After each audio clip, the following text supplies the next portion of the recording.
Bonjour à tous, bienvenue dans l'interview. Bonjour Rudy Vervoort. Bonjour. Donc, ministre-président de la région bruxelloise. Vous avez prononcé ce matin, on a pu le suivre sur Télé Bruxelles, votre discours de rentrée, donc le discours annuel du ministre-président. On est déçu, il y a moins d'agitation à Bruxelles qu'au Parlement fédéral? Bon, disons que l'esprit bruxellois est un petit peu différent. L'ambiance est plus calme. Oui, en tout cas, les enjeux ne sont pas les mêmes. Je veux dire que ce qui se passe au fédéral en ce moment mérite sans doute qu'il y ait des prises de position plus tranchées. Alors on va y revenir, on reviendra également dans un instant sur votre discours de ce matin. Je voudrais d'abord vous parler budget. Vous êtes un peu magicien en région bruxelloise? Non, mais je pense qu'on l'a déjà démontré avec le budget 2014. On peut viser l'équilibre de manière anticipée par rapport aux autres entités. Oui, donc équilibre en 2015, alors pour les autres c'est 2017 ou 2018. Hein. Oui, mais je dirais que nous n'avons pas vécu les mêmes difficultés de requalification d'une série de dépenses que connaissent les autres régions. Ouais. On a été plus prudents dans notre gestion. Et donc aujourd'hui, on ne se retrouve pas avec des milliards à devoir subitement absorber. Non, notre budget mais donc, est sain. Équilibre, pas de nouvelles taxes, de 300 millions d'économies et quand même des budgets en augmentation dans certains départements, notamment la mobilité. Oui, parce que il y a quand même un petit truc. Oui, parce que je réfute totalement l'idée d'un budget de rigueur ou de... Non, c'est un budget sérieux. Qui pose une série d'économies nécessaires. Je pense qu'on doit aussi pouvoir réduire notre train de vie. Il n'y a pas un petit truc. Là où c'est possible, non, là où c'est possible. Mais en même temps, nous devons pouvoir répondre aux défis qui se posent à Bruxelles, notamment en matière d'emploi, en matière de développement territorial, de mobilité. Et donc, à cet égard-là, on a pu rencontrer les objectifs de ce gouvernement. Donc 300 millions d'économies pour arriver à cet équilibre. On les fait où? Mais on a commencé par faire un travail dans le poste dépenses. Et donc, on a regardé finalement, et c'est un petit peu ça le fil rouge de notre action pour cette législature, c'est de travailler par projet. C'est de définir un certain nombre de projets réalisables durant la législature et de les échelonner année après année. Est-ce que ça veut dire qu'il y a des choses qu'on a dû repousser? Oui, non, repousser, je ne dirais pas. Mais l'époque du catalogue des 3 Suisses, où le gouvernement, finalement, était comptable des demandes des différents départements, cette époque-là est terminée. C'est un luxe qu'on ne peut plus se permettre. C'est nous qui devons définir les priorités, les projets que nous voulons voir se concrétiser année après année. Et donc, c'est l'exercice auquel nous nous sommes livrés. Et donc, pour faire 300 millions d'économies, il a bien fallu revoir certains budgets à la baisse. Mais bien sûr. Qui est-ce qui a dû faire des sacrifices et sur quoi? Mais écoutez, les sacrifices, non. C'est simplement de réorienter les dépenses. Je pense, allez, je vais vous citer un exemple, c'est la mobilité. Hein, c'est 30% du budget. C'est clair que nous avons là réorienté une série de projets. C'est une évidence, mais nous avons défini les priorités, le métro Nord, le développement de nouvelles lignes, mais on sort de cette image, finalement, où on présentait chaque année des budgets colossaux, et puis on se rendait compte à la fin de l'année qu'en termes de taux de réalisation, on atteignait à peine 30%. Ça, c'est ridicule. D'accord. Donc, finalement, on est plus raisonnable dans les prévisions et dans l'attribution des moyens. Raisonnable et prudent. 80 millions en plus pour la mobilité, donc ça c'est un budget en forte augmentation. 39 millions en plus pour l'économie et l'emploi. 24 millions en plus pour le logement. On peut dire que ce sont ça les 3 priorités de la région bruxelloise? Oui, en tout cas pour l'année 2014-2015. Dans la mobilité, on a beaucoup parlé du viaduc Reyers cet été, on a beaucoup parlé d'aménagement du tunnel Mézère. Est-ce qu'on va réussir à combiner ces deux chantiers?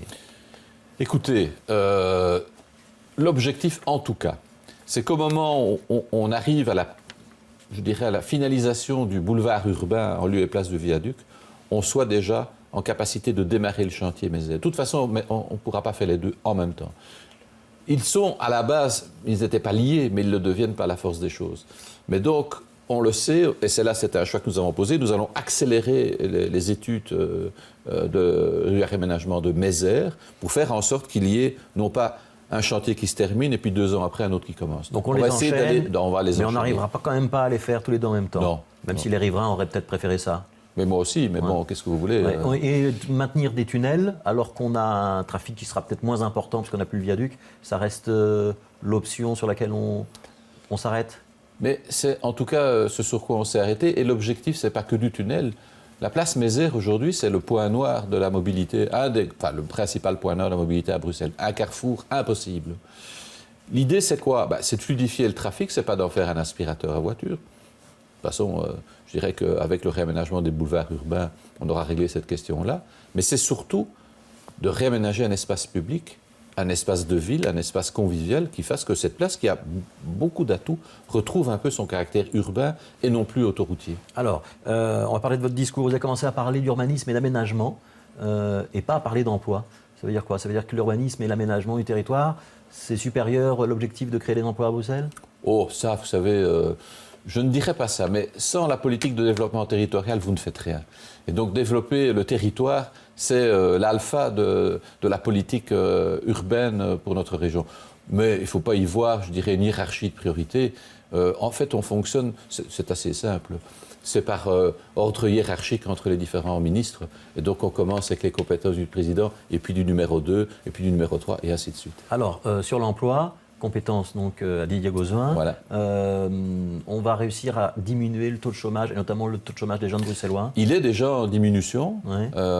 Est-ce qu'on se fixe un objectif pour cette législature? Moi, je suis opposé, en termes de chômage ou d'inversion de courbe, tout ce que vous voulez, je suis opposé aux chiffres. Ce qu'il faut viser, bien évidemment, c'est une diminution du taux. Mais aujourd'hui, on le sait, on diminue le taux plus que la moyenne, parce qu'en réalité, le nombre de jeunes augmente chaque année. Donc si vous faites la somme des jeunes qui arrivent sur le marché de l'emploi, plus des emplois qui sont créés, on se rend compte que le solde est doublement positif ici à Bruxelles. Ouais. En logement, vous avez bien fixé un objectif, 6500 logements. Oui, bien sûr. Ouais. Il est réalisable? Oui. Ouais. Oui, parce que vous me dites oui, mais pendant toutes les législatures précédentes, on a toujours fixé des objectifs et en fin de législature, on ne les a jamais atteints. Oui, la seule chose, c'est qu'en termes de méthode, on a changé la donne.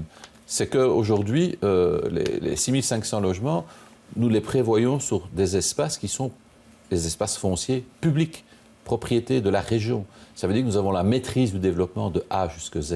Et donc c'est tout l'objet de la réforme aussi en termes de développement territorial, où nous allons faire en sorte que le pouvoir régional soit le pouvoir de coordination de l'ensemble des politiques.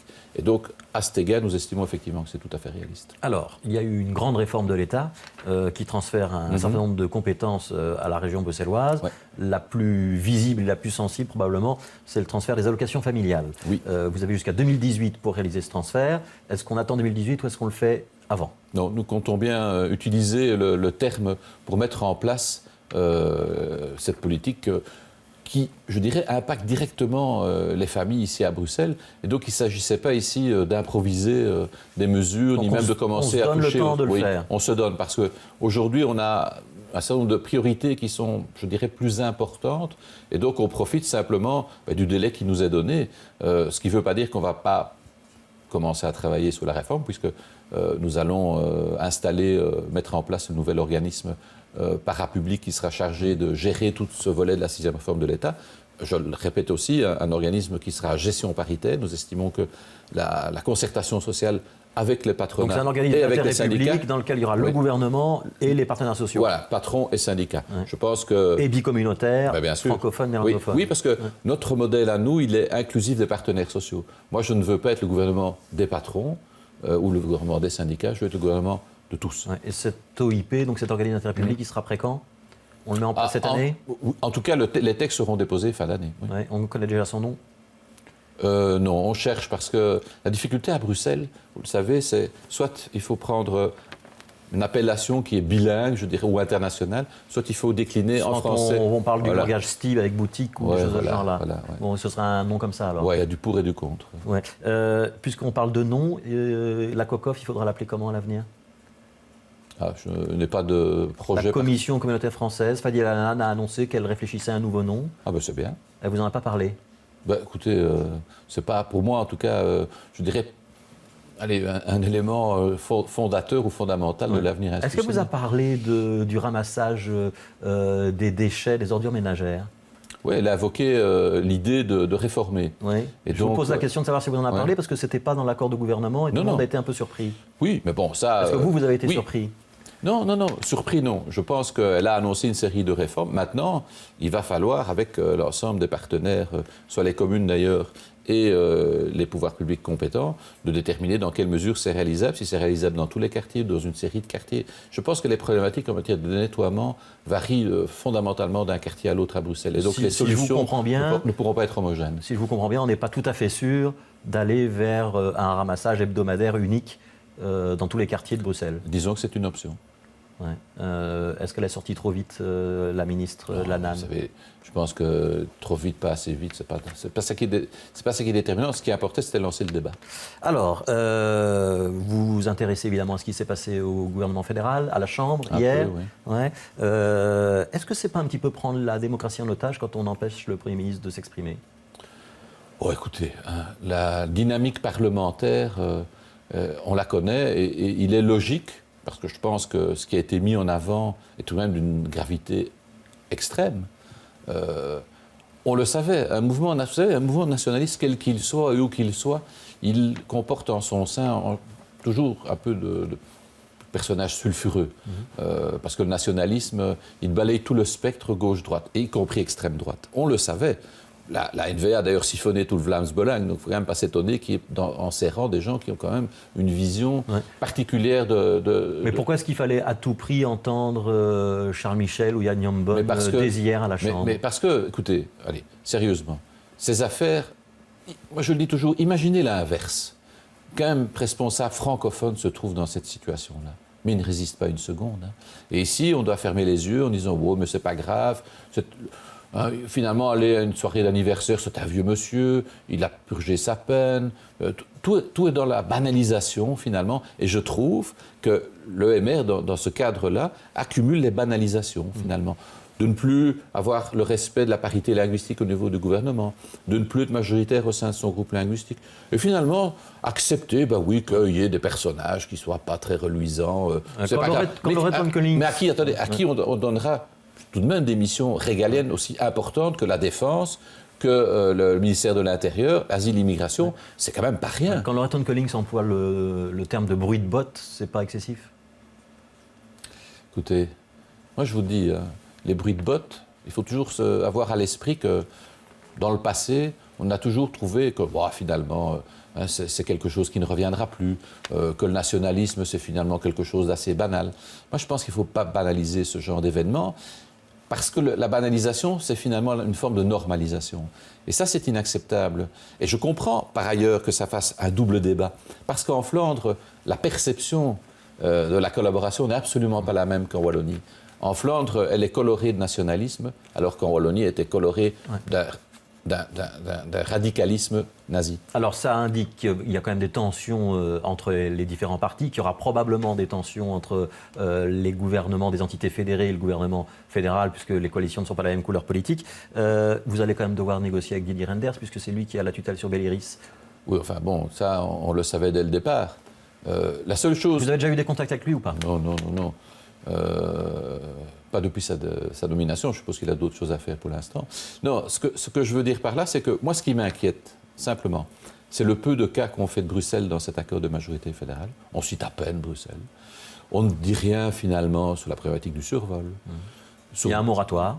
Oui, mais ça, ce n'est pas notre position. La position du gouvernement bruxellois est de dire que le moratoire n'est pas suffisant en soi. On annonce qu'il y aura une discussion qui arrivera après. Oui, mais ça veut... Allez, soyons pas naïfs. On sait bien que dans ce cadre-là, c'est la mise au frigo pour 5 ans. Musée d'art moderne, vous craignez qu'il... En tout cas, la NVA a annoncé au Parlement bruxellois que ne voyait pas l'intérêt d'un musée à portée internationale à Bruxelles. Ça donne un peu le ton. Ouais. Alors, par rapport à Bell'iris, on verra. Moi, ce qui m'inquiète aussi, c'est la SNCB.